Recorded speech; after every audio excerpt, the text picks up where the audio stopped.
مجھے ایک سوال کا جواب دے دیجیے پلیز آپ. جی بولیں. وہ یہ کہ جب نبی کریم صلی اللہ علیہ وسلم ہجرت کے لیے اللہ کا حکم ہوا مکے سے مدینے ہجرت کے لیے، اور حضرت علی کو انہوں نے اپنے بستر پہ کہا کہ آپ صبح لوگوں کی امانتیں دے کر آئیے گا، تب اللہ تعالیٰ نے ان کو حضرت ابوبکر کے ساتھ ہی کیوں کہا کہ آپ ابوبکر کو اپنے ساتھ سفر میں لے جائیں، جبکہ ایک انسان پتا ہے کہ وہ نبی کا دشمن ہے کسی بھی وقت. اور ایک چیز چاہیے تھا تو دیکھیں، ان دو سوالوں کا جواب آپ دے دیجیے. نبی صلی اللہ علیہ وسلم مکے سے نکل رہے ہیں مدینے کی طرف، ٹھیک ہے نا.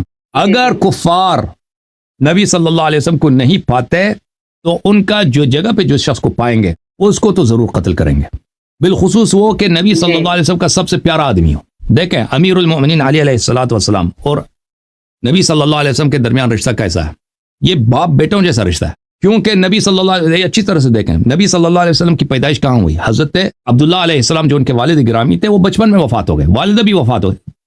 ان کی پرورش کہاں پہ ہوئی؟ حضرت ابو طالب علیہ السلام کے گھر میں ہوئی، ایک بیٹے کی طرح، ٹھیک ہے نا. حضرت ابو طالب علیہ السلام اور حضرت فاطمہ بنت اسد رضی اللہ تعالی عنہا وسلام اللہ علیہ، انہوں نے نبی صلی اللہ علیہ وسلم کی پیدائش پرورش کی بیٹے کی طرح. تو یہ اس گھر کے بڑے بیٹے تھے نبی صلی اللہ علیہ وسلم. پھر اللہ تعالیٰ نے حضرت ابو طالب علیہ السلام کو بیٹا دیا علی علیہ السلام. اس وقت جب علی علیہ السلام کی پیدائش ہوئی 30 سال عمر تھی پیغمبر کی صلی اللہ علیہ وسلم، یعنی ایک باپ جیسے تھے، بڑے بھائی بھی تھے، چچازاد بھائی بھی تھے، اور عمر میں اور پرورش کا ان کی رسپانسبلٹی جو ذمہ داری کس نے لی؟ علی علیہ السلام کی خود پیغمبر نے لے لی. یہ فریقین نے روایت کیا کہ بچپن ہی سے وہ نبی صلی اللہ علیہ وسلم کے گود میں رہے. وہ خود احادیث میں موجود ہے کہ رسول اللہ صلی اللہ علیہ وسلم ان کا جولا اپنے ساتھ رکھتے تھے، اپنے بستر کے ساتھ. وہ خود ان کا جولا ہلاتے تھے نبی صلی اللہ علیہ وسلم. کھانے کا وقت بھی ہوتا تھا، رسول پاک صلی اللہ علیہ وسلم لقمہ اپنے منہ میں چبا کے پھر امیر المؤمنین علیہ السلام کے منہ میں ڈالتے تھے.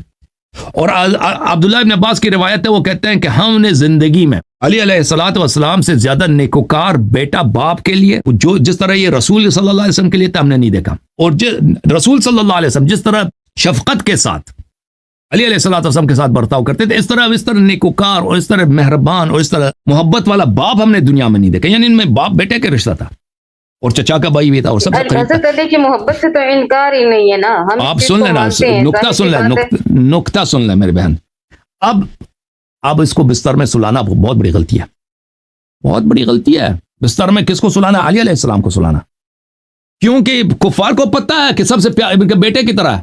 وہ خود گئے تو ان کو قتل کرتے ہیں نا. سلانا تو ابوبکر کو چاہیے تھا، پر اس وقت تو سسر بھی نہیں تھا نا ابوبکر، یہ تو دور کا آدمی ہے. بھائی بستر میں ہی اگر کسی کو سلانا تھا نا تو ایسے شخص کو سلاؤ جو کفار ہو. وہ بھائی نبی صلی اللہ علیہ وسلم دور دور سے جانتے ہیں، بھائی کوئی رشتہ داری نہیں، بیٹے کی طرح تو ہے نہیں، اس کو مار دیتے، کوئی فرق نہیں آتا.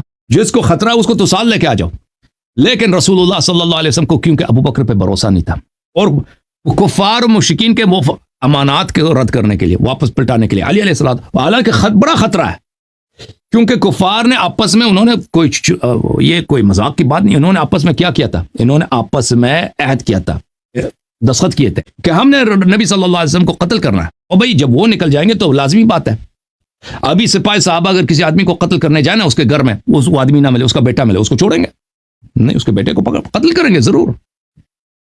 تو نبی صلی اللہ علیہ وسلم نے کیوں امیر المؤمنین علیہ السلام سمجھ رہے میں سپاہی صحابہ سے ہوں تو یہ بھی نہیں، میں نے کہا آپ سپاہی صحابہ سے ہیں، میں نے نہیں سن لے بہن، میں نے نہیں کہا.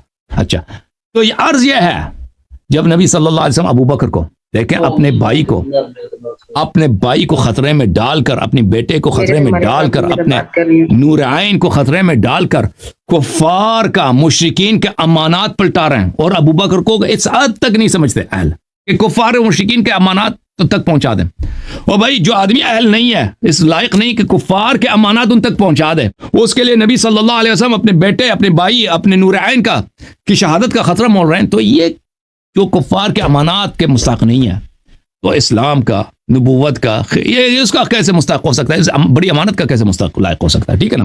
اللہ آپ کو جزائے خیر دے. اللہ کے نبی نے ان کو آخری ٹائم اپنے مسئلے پہ خود کھڑا کیا، نہیں کیا، خود یہ بات کہی کہ ابوبکر جس نے روایت کیا، جس نے یہ روایت کی ہے، اسی روایت میں رسول صلی اللہ علیہ وسلم نے اس کو بولا کہ صاحب یوسف ہے وہ.